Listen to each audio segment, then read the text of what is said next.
Hello friends, तुमचं खूप खूप स्वागत आहे खाऊ गुल्ले मध्ये। आज आम्ही तुमच्यासाठी घेऊन आलो आहोत गुळाची गोड दशमी बनवण्याची स्पेशल रेसिपी। तर चला सुरू करूया।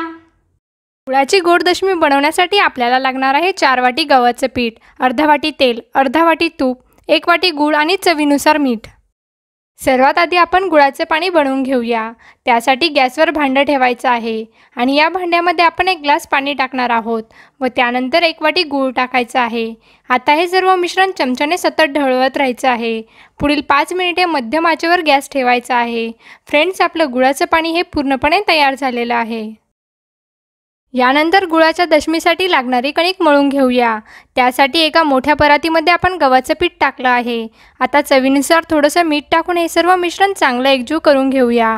आपण मधोमधच एक छोटासा खड्डा करणार आहोत।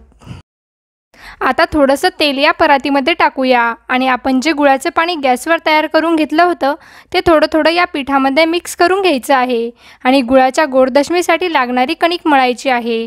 फ्रेंड्स, तुम्ही पाहू शकता की कशा प्रकारे आपण गुळाचं गोड पाणी थोडं थोडं वापरून ही कणिक मळून घेतली आहे। तुम्हाला संपूर्ण गुळाचं पाणी एकाच वेळेस वापरायचं नाहीये। अशा प्रकारे बनवलेल्या गुळाच्या गोड दशम्या खूपच रुचकर आणि स्वादिष्ट असतात। आपली गुळाच्या गोड दशमीसाठी लागणारी कणिक तर मळून झालेली आहे।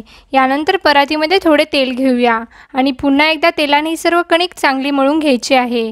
असं केल्याने आपली गुळाची दशमी खूपच मऊ तयार होईल। फ्रेंड्स, आपली कणिक तर मळून झालेली आहे। यानंतर पोलपाटावर आपली दशमी लाटून घ्यायची आहे। आपण 4 पदरी दशमी तयार करणार आहोत। त्यासाठी या कणकेचा गोळा मळून घ्यायचा आहे आणि त्याला 2 घड्या घालायच्या आहेत। यानंतर आपण लाटण्याने पोळी लाटून घेणार आहोत। ज्या प्रकारे आपण साधी पोळी लाटतो त्याच प्रकारे आपल्याला ही गुळाची गोड दशमी सुद्धा पोलपाटावर लाटून घ्यायची आहे, परंतु नेहमीच्या पोळीपेक्षा थोडीशी छोटी मध्यम आकाराची दशमी लाटणार आहोत। फ्रेंड्स, ही दशमी मऊ व्हावी त्यासाठी तेलाचा थोडा हात लावायचा आहे। यानंतर आपण गॅसवर गरम तव्यावर ही दशमी टाकायची आहे आणि भाजून घ्यायची आहे। फ्रेंड्स, तुम्ही पोलपाटावर पोळी लाटण्याआधीच गॅसवर तवा गरम करून घ्या, जेणेकरून आपला वेळ वाचेल।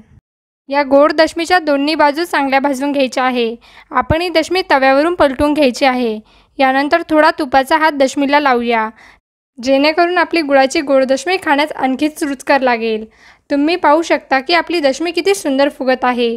आपली गुळाची दशमी आता दोन्ही बाजूंनी चांगली भाजून झालेली आहे आणि ती खाण्यासाठी एकदम तयार आहे।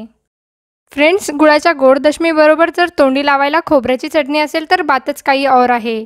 म्हणूनच आपण मिक्सरच्या भांड्यामध्ये किसलेलं खोबरं, लसूण, लाल तिखट आणि चवीनुसार मीठ टाकणार आहोत आणि हे सर्व मिश्रण मिक्सरवरून बारीक करून घेणार आहोत। तुम्ही पाहू शकता की आपली खोबऱ्याची चटकदार चटणी आता पूर्णपणे तयार झालेली आहे। एका प्लेटमध्ये गुळाच्या गोड दशमीबरोबर ही चटणी आपल्या कुटुंबाला सर्व करूया। एकूणच गुळाची गोड दशमी बनवणं खूपच सोपं आहे। जर तुम्ही नेहमीची पोळी भाजी खाऊन कंटाळलेले असाल तर ही रेसिपी तुम्हाला नक्कीच आवडेल। आम्हाला विश्वास आहे गुळाची गोड दशमी बनवण्याची रेसिपी तुम्हाला नक्कीच आवडली असेल। तर एकदा ट्राय करून पहा, कशी वाटली कमेंट बॉक्समध्ये कमेंट करून सांगा आणि व्हिडिओ आवडला असेल तर लाईक करा, शेअर करा, आमच्या चॅनलला सबस्क्राइब करा। धन्यवाद।